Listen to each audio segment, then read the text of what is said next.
Russian president Vladimir പുടിനും American president Donald ട്രംപും American തലസ്ഥാനമായ അലാസ്കയിൽ നടന്ന കൂടിക്കാഴ്ചയിൽ റഷ്യൻ പ്രസിഡന്റിന്റെ അംഗരക്ഷകരുടെ കയ്യിലുണ്ടായിരുന്ന സൂട്ട് കേസുകളെ പറ്റിയാണ് ഇപ്പോൾ സോഷ്യൽ മീഡിയയിൽ ചർച്ച ചെയ്യുന്നത്. യഥാർത്ഥത്തിൽ അംഗരക്ഷകരുടെ കയ്യിലുണ്ടായിരുന്നത് പൂപ്പ് സൂട്ട് കേസുകൾ അഥവാ മലമൂത്ര വിസർജ്യങ്ങൾ വഹിക്കാനുള്ള സൂട്ട് കേസുകൾ ആണെന്നാണ് പുതിയ റിപ്പോർട്ട്. കഴിഞ്ഞ ഓഗസ്റ്റ് 15-നാണ് ട്രംപ് പുടിൻ കൂടിക്കാഴ്ച നടന്നത്. യുക്രൈൻ യുദ്ധം അവസാനിപ്പിക്കാനുള്ള തന്ത്രപ്രധാനമായ കൂടിക്കാഴ്ചയായിരുന്നു ഇത്.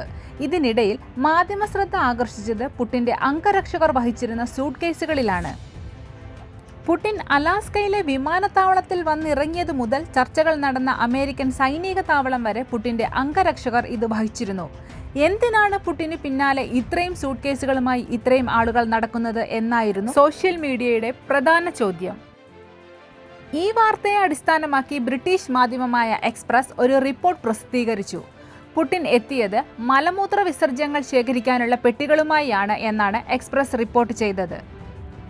അമേരിക്കയിൽ മലമൂത്ര വിസർജ്യങ്ങൾ പോലും ഡിസ്പോസ് ചെയ്യാൻ പുടിൻ തയ്യാറായിരുന്നില്ല. പുടിന്റെ ഫെഡറൽ പ്രൊട്ടക്ഷൻ സർവീസ് അംഗങ്ങളാണ് ഈ ദൗത്യം നിർവഹിക്കുന്നത്. വിദേശയാത്രകളിൽ പുടിന്റെ മലവും മൂത്രവും പ്രത്യേക ബാഗുകളിൽ ശേഖരിച്ച് റഷ്യയിലേക്ക് തിരികെ കൊണ്ടുപോകുകയാണ് ഇവർ ചെയ്യുന്നത്.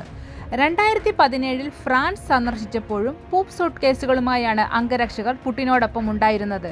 രാജ്യങ്ങൾ വിസർജ്യങ്ങൾ ശേഖരിച്ച് പുടിന്റെ DNA പോലുള്ള പരിശോധന നടത്തുന്നത് തടയാനാണ് ഫെഡറൽ പ്രൊട്ടക്ഷൻ ഫോഴ്സ് ഇത് ചെയ്യുന്നത്. അതോടൊപ്പം ശത്രു രാജ്യങ്ങൾ പുടിന്റെ ആരോഗ്യ പ്രശ്നങ്ങൾ മനസ്സിലാക്കാൻ മലവും മൂത്രവും ഉപയോഗിച്ചേക്കാമെന്നും റഷ്യൻ അധികൃതർ കരുതുന്നു.